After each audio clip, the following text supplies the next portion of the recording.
It's Blindrun, and I got 5 reasons why you should buy Ratchet and Clank for PS4. You want answers? I think I'm entitled.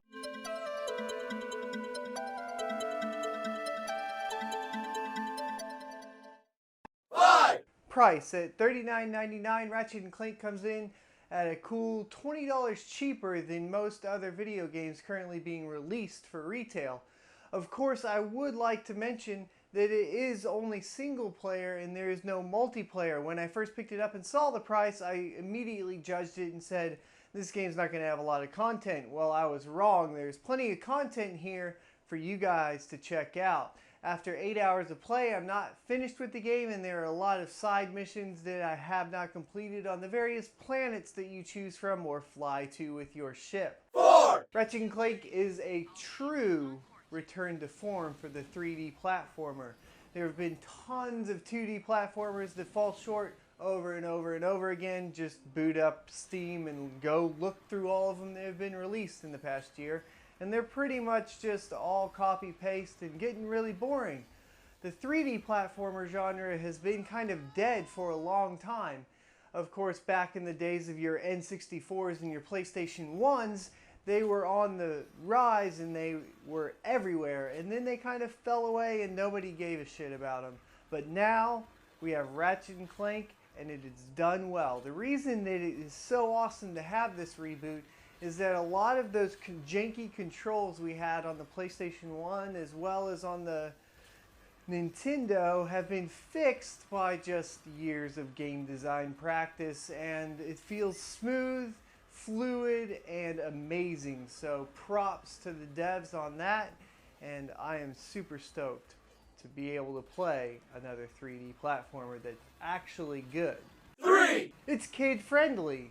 With all of the adults growing up and having played these games when they were kids, and now we've moved on and we're older and we're starting to have kids of our own, and yeah, there's a lot of games that we really honestly can't play with our kids. You got Skylanders, which $39.99, refer earlier in the video on the price point.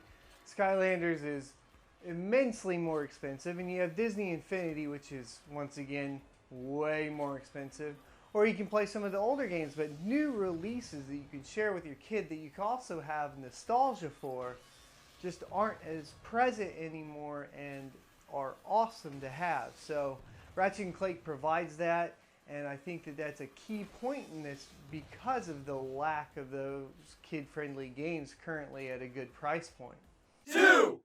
Weapons. Ratchet and Clank has weapons. Oh lordy, does it have weapons. Guns and melee and bombs and rocket launchers. I mean, this thing is basically what video games should be when people sit down to create a game. All the time now we just get the copy and paste. Oh, here's your assault rifle, here's your pistol, here's your sniper rifle. Go have fun. And it's like, man, why don't you guys get innovative? And Ratchet and Clank does that just as it has in the past, and we have things like the pixelator that when you shoot it, it's like a shotgun, but it pixelates the enemies, and yes, thank you so much. It makes the game so much more fun. 1! Enemy design. All the way from the enemies that you fight and the mobs that you have to the bosses that you have. The enemy design is beyond anything that's been released that I can recall in the past few years.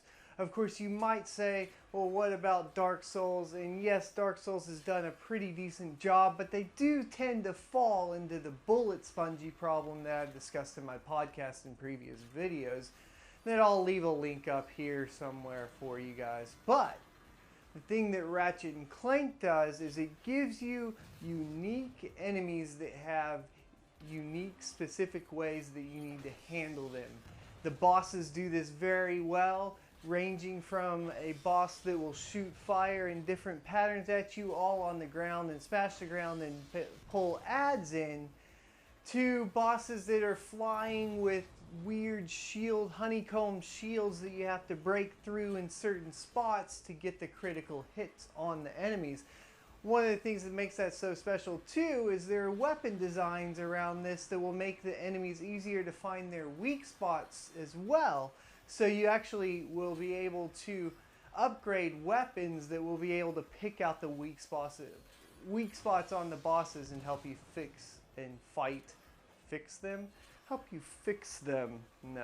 help you fight the bosses and defeat them.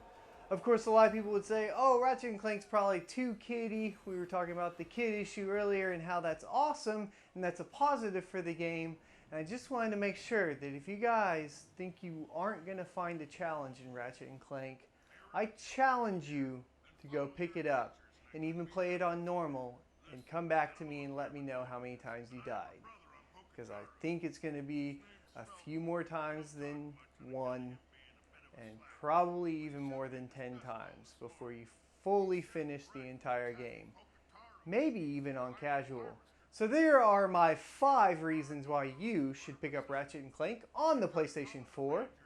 And until next time, peace the fuck out.